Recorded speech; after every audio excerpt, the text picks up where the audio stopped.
The Quran paints a very different picture of what unity looks like. It's not driven by an activity. It's not driven by a giant Eid prayer. And I laugh and cry at the same time every year when I hear people arguing about which day should we celebrate Eid. Because we should be united celebrating it on the same day. And I look at that discussion and I say, really? If all of us were celebrating Eid on the same exact day, that would be unity to you? Those 20 minutes? That's what unity is? You don't even know that the person you're praying next to is their family members in the hospital. You don't know. الحمد لله الذي نحمده ونستعينه ونستغفره ونؤمن به ونتوكل عليه ونعوذ بالله من شرور أنفسنا ومن سيئات أعمالنا من يهده الله فلا مضل له ومن يضلل فلا هادي له ونشهد أن لا إله إلا الله وحده لا شريك له ونشهد أن محمدا عبد الله ورسوله أرسله الله تعالى بالهدى ودين الحق ليظهره على الدين كله وكفى بالله شهيدا فصلى الله عليه وسلم تسليما كثيرا كثيرا أما بعد فإن أصدق الحديث كتاب الله وخير الهدي هدي محمد صلى الله عليه وسلم وإن شر الأمور محدثاتها وإن كل محدثة بدعة وكل بدعة ضلالة وكل ضلالة في النار. قال الله عز وجل في كتابه الكريم بعد أن أقول أعوذ بالله من الشيطان الرجيم ما أفاء الله على رسوله من أهل القرى فلله وللرسول ولذي القربى واليتامى والمساكين وابن السبيل كي لا يكون دولة بين الأغنياء منكم وما آتاكم الرسول فخذوه وما نهاكم عنه فانتهوا واتقوا الله إن الله شديد العقاب للفقراء المهاجرين الذين أخرجوا من ديارهم وأموالهم يبتغون فضلا من الله ورضوانا وينصرون الله ورسوله أولئك هم الصادقون والذين تبوأوا الدار والإيمان من قبلهم يحبون من هاجر إليهم ولا يجدون في صدورهم حاجة مما أوتوا ويؤثرون على أنفسهم ولو كان بهم خصاصة ومن يوق شح نفسه فأولئك هم المفلحون رب اشرح لي صدري ويسر لي أمري واحلل عقدة من لساني يفقه قولي اللهم ثبتنا عند الموت بلا إله إلا الله اللهم اجعلنا ممن يؤثرون على أنفسهم ولو كان بهم خصاصة آمين يا رب العالمين. Today's khutbah is about a very central concept that everybody knows about, everybody hears about, and actually everyone almost in the Muslim world, if not every last one of us, complains about. And that is the unity of the ummah and the fact that we're supposed to be one brotherhood. We're supposed to be united. And it's something that you find being violated every single day. And we all know that the weakness of this ummah comes directly from its disunity.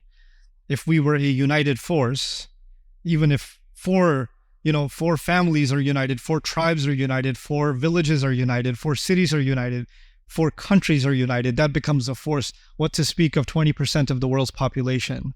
So it is, something that we all know. At the same time, when we talk about the power and the strength of the enemies of Islam and the enemies of this ummah, when we think about genocidal maniacs like Israel that is trying to commit mass murder in front of the eyes of the world, and the Muslims, of course, are just standing there and watching. It frustrates us at our own weakness, but you can't address that by being frustrated, and you can't address that by being angry.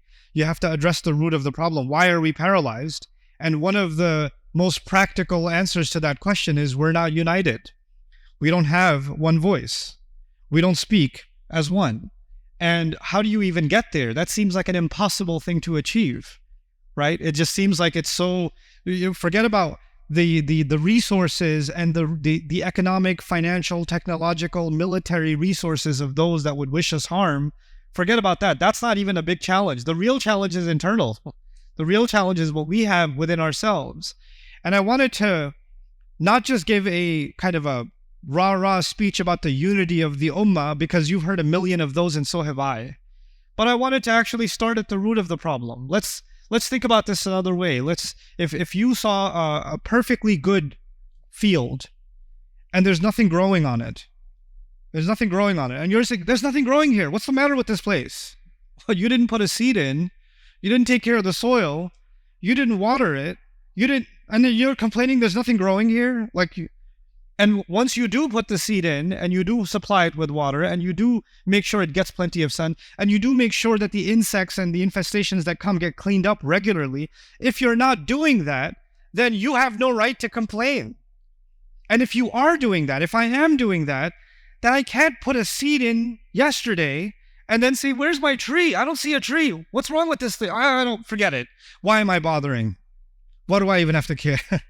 This is not how maturity works. This is not how strength works. You have to nurture something, develop something, cultivate something, and eventually you get somewhere. And by the way, we're talking about Muslim unity. Forget about Muslims for a second. Think about the people that are united not by their love of Allah and their love of His Messenger, sallallahu alaihi wasallam. Think of a group of people united by their love of money. Think of a corporation. Think of a multi-million-dollar corporation, right? And they have all these different departments, different locations, different offices, right? And inside those offices, there's politics.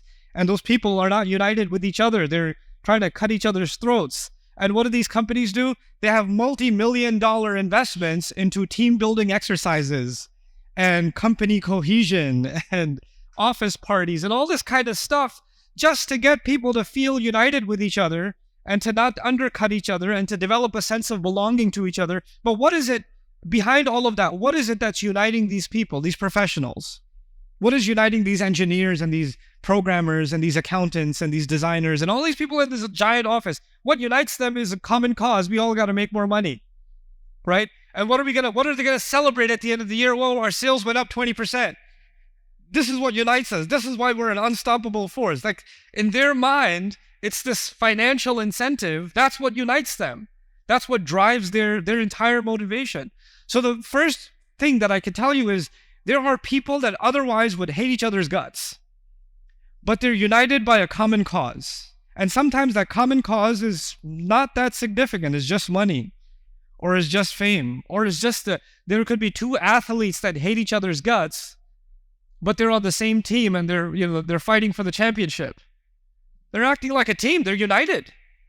He's not going to not pass the ball because he doesn't like the guy. He's not going to do it. And if he does, his career's over.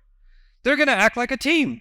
But even in those kinds of settings, these examples that I'm giving you, in all of these kinds of settings, one thing is common: insincerity. I'm only united with you because we need to win this game. I'm only united with you because we need to make these sales. Other than that, you can fall off a cliff. I wouldn't care. Other than that, I would not be in the same room with you. I can't stand the thought of you or the sight of you. You understand? So there's an agenda. There's a material agenda that unites people. Other than that, they couldn't care less. There are people, and when you think of politics, you think of, the Democratic and Republican Party, and almost insignificantly the Independents. But even if you think of these parties, you think, oh, they're on one. The Democrats are all together. The Republicans are all together. These people inside their own party, they hate each other's guts. They would love to destroy each other, even within one party. تَحْسَبُهُمْ جَمِيعًا وَقُلُوبُهُمْ شَتَّى. Allah says, you think their hearts are all united. Their hearts are all over the place. You think they're one, they're all over the place. So the question then is, when Allah is calling on us to be one ummah, that we are in fact one ummah, then we have to ask, what is it that is uniting us? What exactly is it that's uniting us? And if that force that unites us is anything short of the most powerful, if it's the most powerful motivation that unites us, then the unity itself will be strong. But if the thing that unites us is something less, then the unity itself will be weak. It'll be as weak as the thing that brought us together.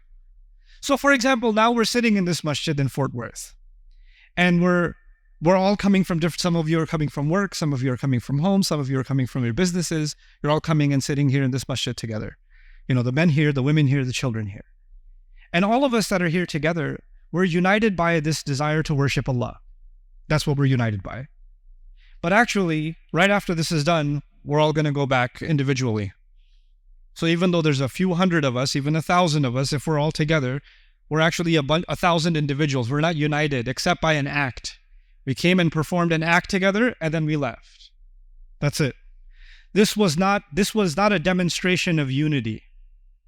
This was a demonstration of a common objective. Just that's all we had, a common objective. All of our objective was to make Salatul Jum'ah. That was it.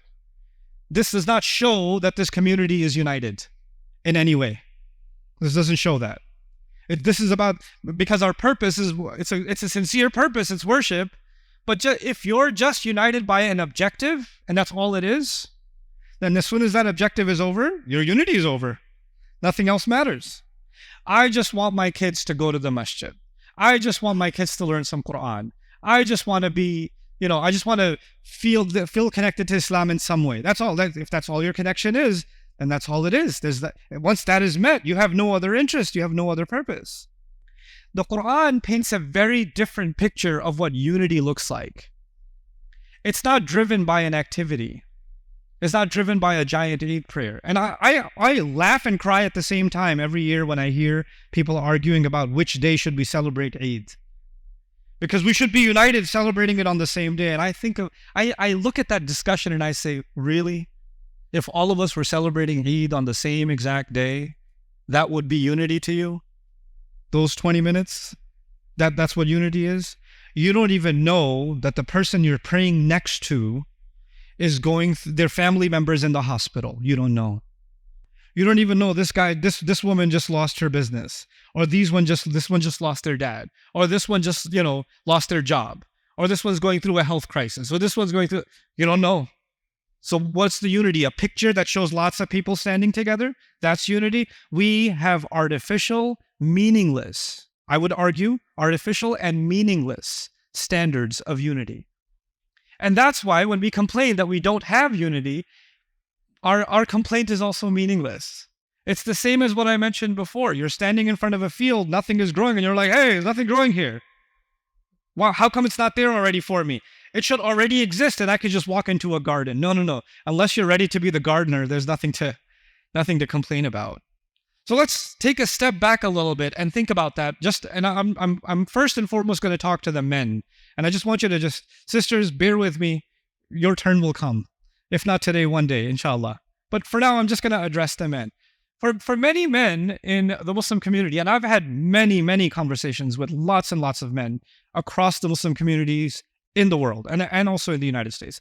One of the most common things you hear from men, the feelings that you get from men, everybody needs something from me. My family needs something from me. My parents need something from me. My kids need something from me. My wife needs something from me. My in-laws need something from me. My boss needs something from me. My community needs something from me. Everybody needs something. And if they get a phone call, even if before they pick up a phone call, it's not going to be about them. Hey, I just wanted to say salam. Are you doing okay? Is everything all right with you? Let's get together sometime. And even if someone calls and says, Assalamu alaikum, how are you? Already in your head is, how are you? But what do you really want? What is this about? What's this call for? Nobody's getting in touch with you because they care about you. They're getting in touch with you because they care about something you can give them.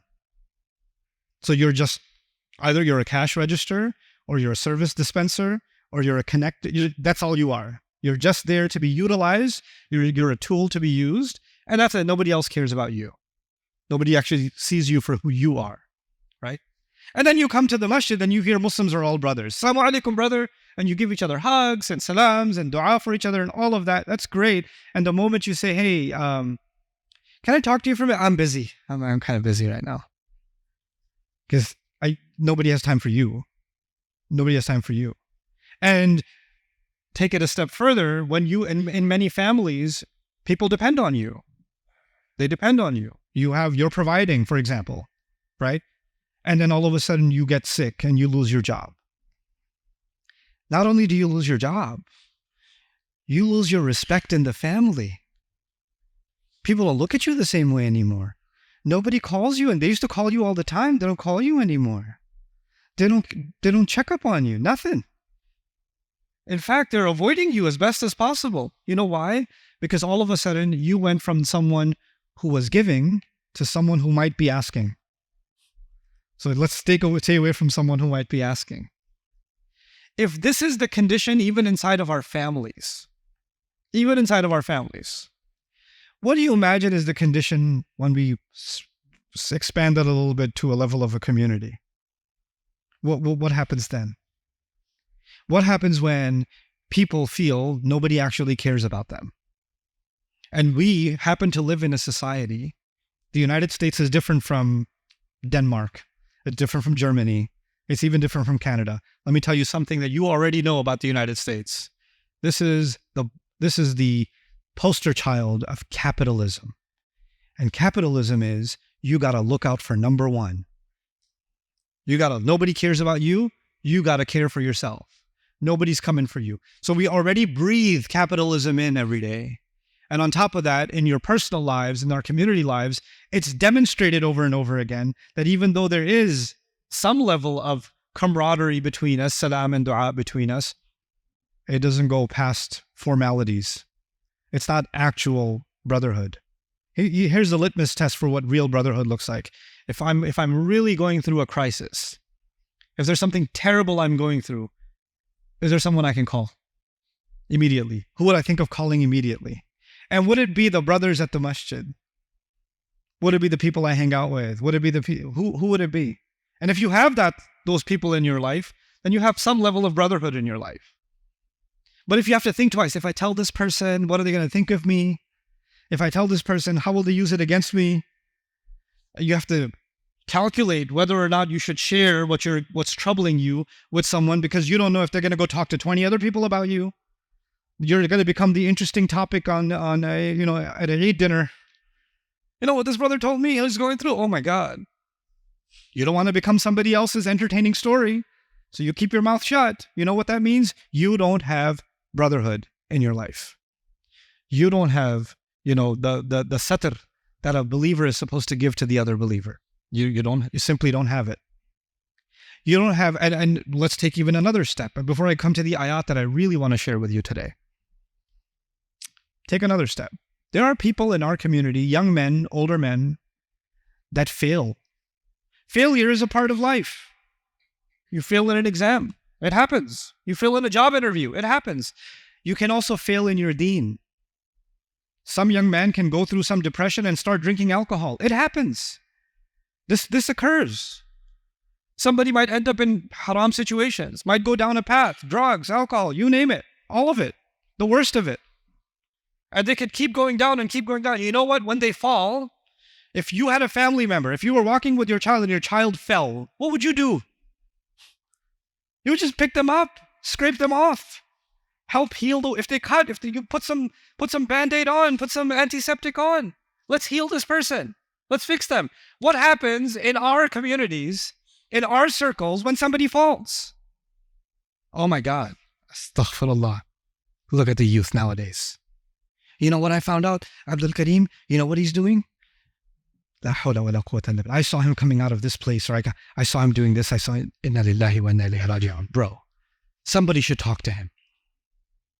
You know what that is? That person may be doing a sin. I would argue you're doing a much bigger sin.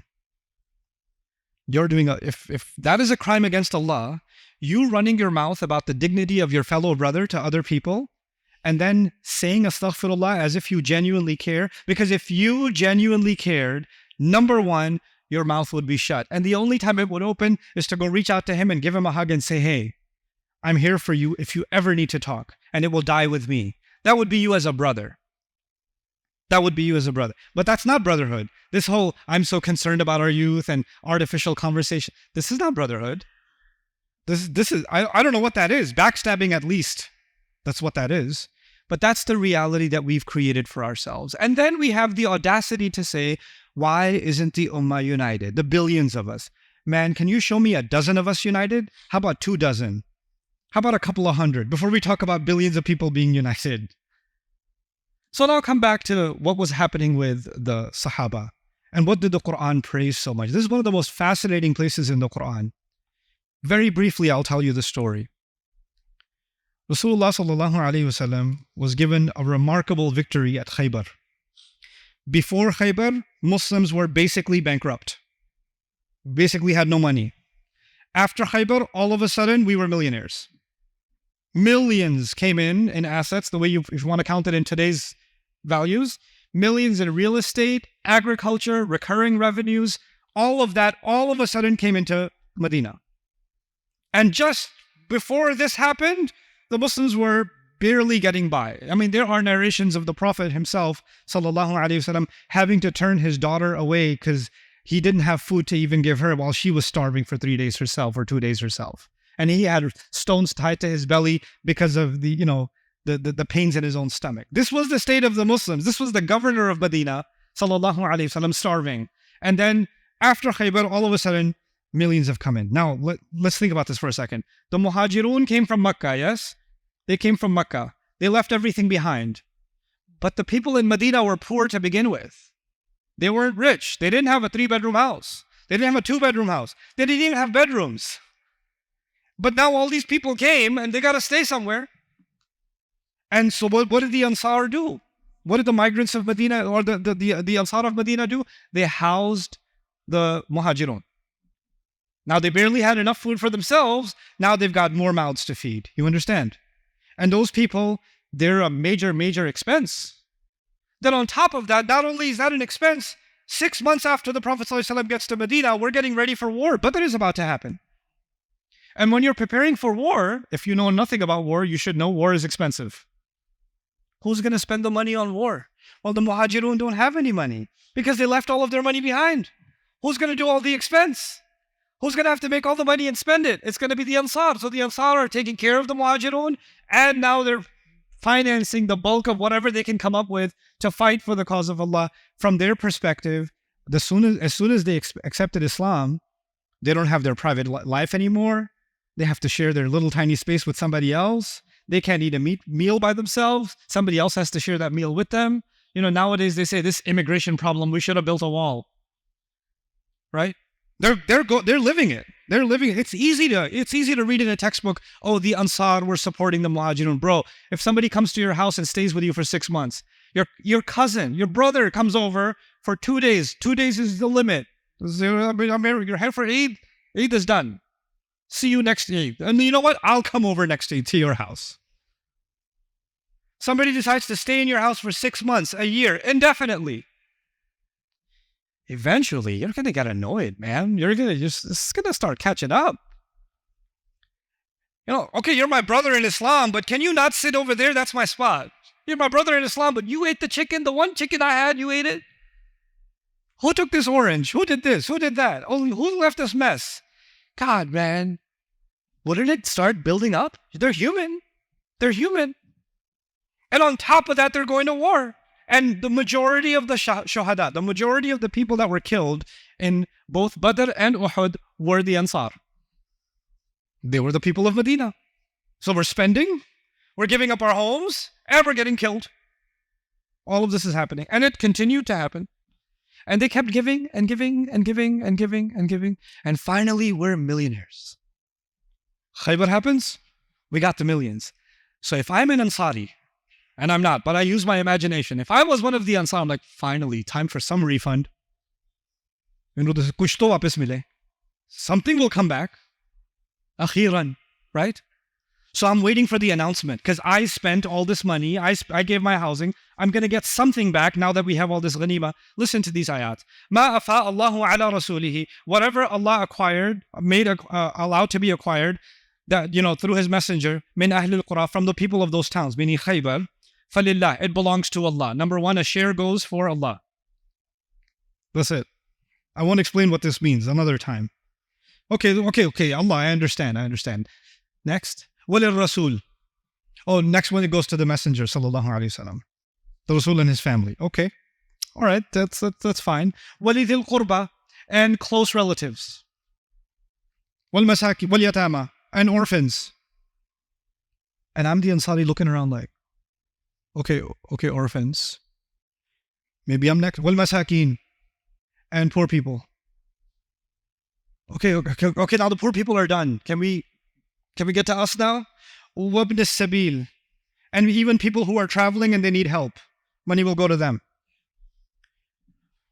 Okay. And then Allah says by the end of this ayah, He says, Ma atakumullahu, ma atakumur rasulu fakhuduhu. Whatever policy the messenger gives you, take it. Wa ma nahakum anhu fantahu. And whatever he stops you from, stop yourself. Right? Okay, now in the next ayah. Next recipients. للفقراء المهاجرين الذين أخرجوا من ديارهم وأموالهم يبتغون فضلا من الله ورضوانا. For the bankrupt migrants who were kicked out of their homes and were expelled from their own assets and their wealth, who pursued a pleasure of Allah, and they've pursued the favor from Allah and to please Him. They're the next recipients. That's a lot of recipients. Although that money is now being split up. But who hasn't been mentioned yet? The Ansar have not been mentioned. And the Ansar were the ones who spent most of the money. And they haven't been mentioned. And then finally Allah gets to them and says, وَالَّذِينَ تَبَوَّأُوا الدَّارَ وَالْإِيمَانَ. But just look at how Allah talks about them. I did all of this just to tell you how Allah talks about them. Those people who made ample space in their homes, and they made ample space for faith. Just like you open your home, they open their iman. Now Allah is telling us something.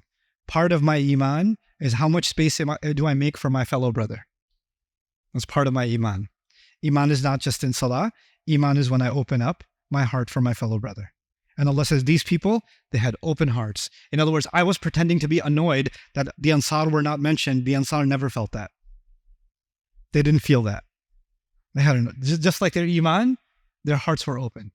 They opened up their homes and the iman. Min qablihim, that from even before them. Yuhibbuna man hajara ilayhim. These words are so easy to recite, so hard to understand. He says they love those who migrated towards them. Ya Allah. They love those who migrated towards them. You know, if this was talking about you and me, it would be they barely tolerate those who migrated towards them. They're almost on the verge of killing those who migrated towards them. They're wishing those who migrated towards them went back home. By the way, this is what the munafiqun were saying.